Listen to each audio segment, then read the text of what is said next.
I feel just the way you do, Ricky. I don't care. Boy or girl doesn't make any difference. Welcome to MsMojo, and today we're counting down our picks for the top 10 sitcoms that were ahead of their time. Now, Rose, take it easy. Why does everyone keep saying that? For this list, we'll be looking at comedy television series whose format and/or content acted as a forerunner for those that followed them. If there's a sitcom that we're behind the times for forgetting, advance your favourites in the comments. Number 10. The Nanny. Take it from a guy. No one in their right mind was looking at your purse.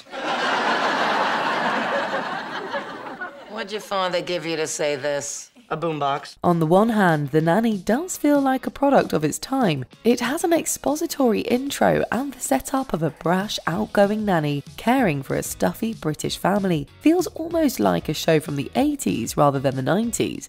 Aren't you supposed to be on a date? Well, technically I still am. Oh, how's it going?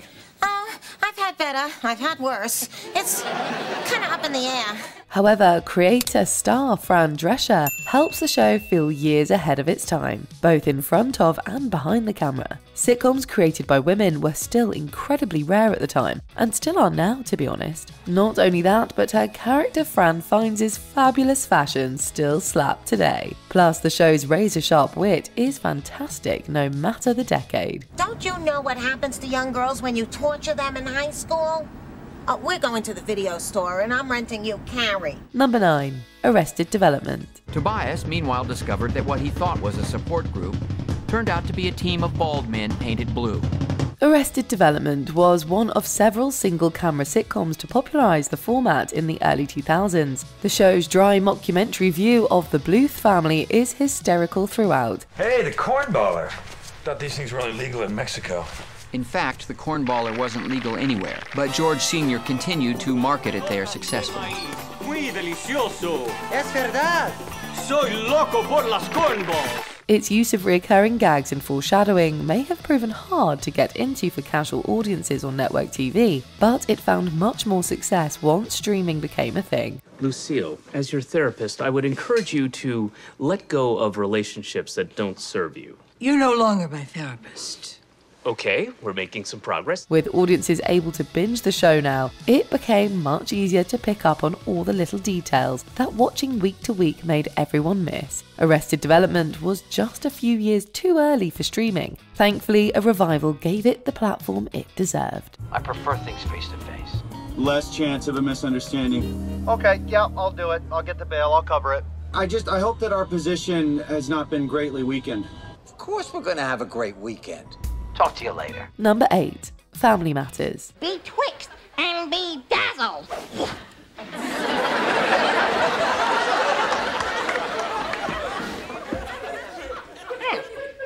There you are. While there are definitely some aspects of Family Matters that can feel dated, this sitcom was still ahead of the curve in some ways. The Winslow family often tackles some serious topics, including racial profiling, respectability politics, gun violence, and alcoholism, among other things. Aren't best friends supposed to tell each other the truth, even if it hurts? Yeah. Well, the truth is, I don't like it when you drink. Why not? You get mean.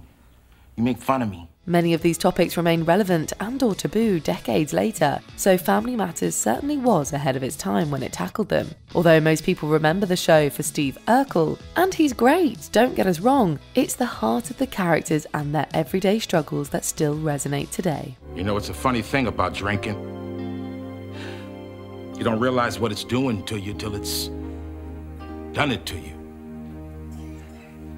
Yeah, well, I made a decision. It's not gonna do it to me. Number 7. Will and Grace. Oh, yeah, okay, no. What you two do behind closed doors is your business, okay? But flaunting that lifestyle like you're doing right now is just plain gross. Although there were sitcoms with gay lead characters before Will and Grace, it was one of the first breakout mainstream hits to feature LGBTQIA+ characters. Following the two titular characters, a gay lawyer and his interior designer best friend. Will and Grace not only paved the way for more TV series to feature gay characters, but it also served as an education on gay people for a heteronormative society. Hi, I just want to let you know that I have seen the documentary Scared Straight 17 times. Never took. LGBTQ characters had primarily been depicted using stereotypes, and while the show does engage in them, it also helps show that they're just regular people. Will is just a guy who happens to be gay. Mr. Truman, do you think your client was treated more or less fairly because of his wealth and status? The status of Mr. Waxer. Walker, thank you. Of course, the less down-to-earth characters like Karen and Jack are wildly entertaining too. Number 6. The Simpsons. Okay, Homer, stay calm. Just quietly get this stuff inside your house. Homer, you're not listening. It can be easy to forget, given that it's still airing, just how influential and trend-setting The Simpsons was and still is. Although there has been animated sitcoms before it, The Simpsons broke the mold in other ways. Its humour is incredibly clever and makes extensive use of homages and parody, lampooning contemporary pop culture, politics, and even history. Who is it? It's your sons, George Bush Jr. and Jeb Bush. Come outside, Dad. Oh, good. Bar. The boys are out in the front yard. They'll help me think of a plan to get those Simpsons. Its rise to global popularity was meteoric. The Simpsons influenced not only its imitators, but just about every adult animated series that has aired since it began, as well as plenty of live-action sitcoms too. Hello, I'd like to speak to Ms. Tinkle. First name... Ivana? Ivana Tinkle. Just a sec. Ivana Tinkle. Ivana Tinkle. All right, everybody put down your glasses. Ivana Tinkle. Number 5. Seinfeld. Still looking. Pretty bad out there. What about you? Nothing much. I slept with Elaine last night. Oxygen!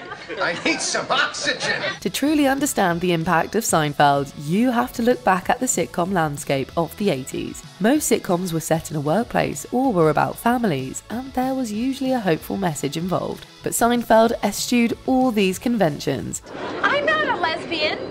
I hate men, but I'm not a lesbian. The characters don't learn a lesson by the episode's end. They're all flawed, relatable people who spend most of their time discussing pop culture or social conventions. I thought you liked Bette Midler. Oh, she's all right. You said you liked her. Well, so what? Maybe I do like her. So what? So nothing. Seinfeld also tackled several progressive topics before they entered most discourse, as well as going for subjects that are still somewhat dicey today. Seinfeld may have been a show about nothing, but its impact on TV was really something. Number 4. All in the Family. Who are you having here, the Duke of Windsor?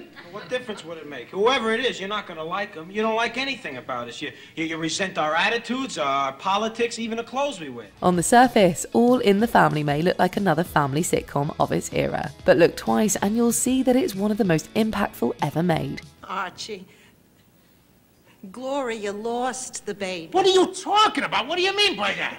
But the doctor says she's going to be fine. She lost the baby. Yes, Archie.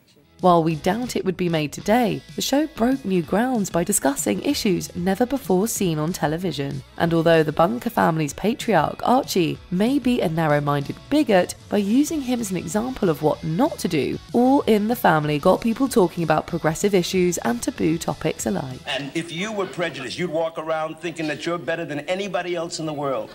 But I can honestly say, having spent these marvelous moments with you, you ain't better than anybody. Number 3. The Golden Girls. I know it's rough by yourself. I count my blessings that I have my Dorothy to look after me. But you can't give up. People care. They really do. Even today, a sitcom about 4 elderly women living together would stand out from the rest. So back in the 80s, The Golden Girls was quite the uncommon sitcom. Not only was the show's premise progressive, but it also features storylines whose content remains relevant today. The series delves into topics like ageism, sexual harassment, being unhoused, and substance use disorder. What are you reading? This pamphlet on AIDS and teenagers. It's really so discouraging. Parents don't talk to their kids about sex. I mean, this is so important, you think they could get past their embarrassment. It was so ahead of its time that even today, the show is attracting new fans. In much the same way as it leads, The Golden Girls has aged like a fine wine. I'm declining your offer, but I do want to thank you. For what? Well, thanks to you, I studied all day and all night. And whenever I felt like giving up, I would just think about what kind of man you really are, and I'd study even harder. Number 2, Maude. Well, it's a lot better than smoking those funny cigarettes. You can joke all you want to, Arthur, but alcohol is the #1 drug problem in the country today. There are 12 million alcoholics in America, right? While we're on the subject of sitcoms starring B. Arthur, Maude is another one that proved ahead of the curve. A contemporary and spin-off of All in the Family, Maude follows the titular character, a progressive feminist whose outspoken, bossy nature sometimes gets her into trouble. Do you approve of homosexuals? Arthur, it doesn't matter whether I approve or I disapprove. They are human beings. They exist. It's like asking me if I approve of dwarfs. Like its parent show, Maude tackles some tricky subject matter, including alcohol and substance use disorders and depression. Most famously though, Maude has an abortion in an episode that aired shortly before the landmark Roe v. Wade Supreme Court decision in the United States. Just tell me, Walter, that I'm doing the right thing, not having the baby. Maude was miles ahead of the cutting edge when it aired and remains topical today. Before we continue, be sure to subscribe to our channel and ring the bell to get notified about our latest videos. You have the option to be notified for occasional videos or all of them. If you're on your phone, make sure you go into your settings and switch on notifications. Number 1. I Love Lucy. Hello, friends. I'm your Vitamita Vegemin girl. Are you tired, run down, listless? Do you poop out at parties? Are you unpopular? The answer to all your problems is in this little bottle. There were sitcoms before I Love Lucy, but it's easily the most influential TV comedy of all time. It was the first multi-camera sitcom shot in front of a studio audience on 35mm film. Because of its choice of format, I Love Lucy became one of the first shows for which reruns were possible, and has aided its enduring popularity compared to some of its contemporaries. What kind of a job are you gonna get? Are you gonna go to an employment office?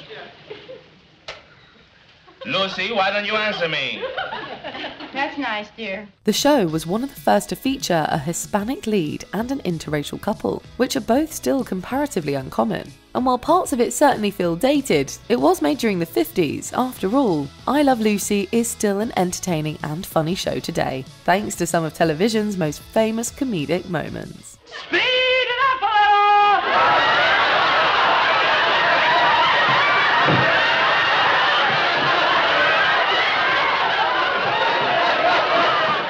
Do you agree with our picks? Check out this other recent clip from MsMojo. And be sure to subscribe and ring the bell to be notified about our latest videos.